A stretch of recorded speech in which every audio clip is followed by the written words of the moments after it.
All right, welcome to Mercy Hill. Good morning. All right, if you're a guest with us, we're so glad that you're here. This is not always like this. This morning we are celebrating a baptism, but I do want to welcome you. And if you wanted to get to know more about us, there are Connect cards in the seat back pocket there. You can fill those out, drop them into one of the black boxes at the back of the room, and we'll email you, call you, whatever you prefer. But we're glad you're here.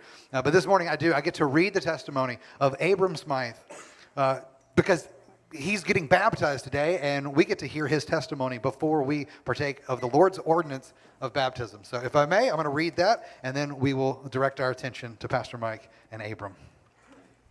I grew up in a Christian home. The word was faithfully presented to me throughout my childhood. In the time before I was saved, I didn't know how lost I was. I looked for purpose in my understanding that I was a mostly good person. This never felt like a satisfactory answer, but my heart told me that there had to be a penance for sin. Around the age of 13, I had the realization that I was not enough to conquer my sin on my own, and I needed someone who could. That night, I laid in my bed awake, afraid of the punishment of sin and death.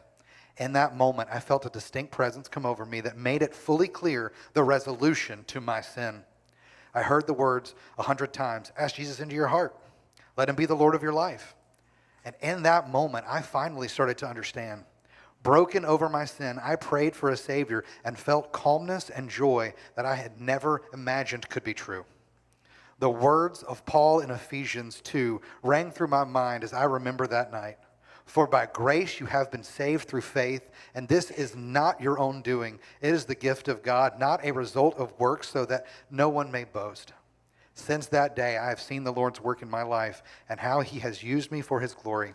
I look forward to the second coming of Christ and have been guided through the hardest times by the body of Christ.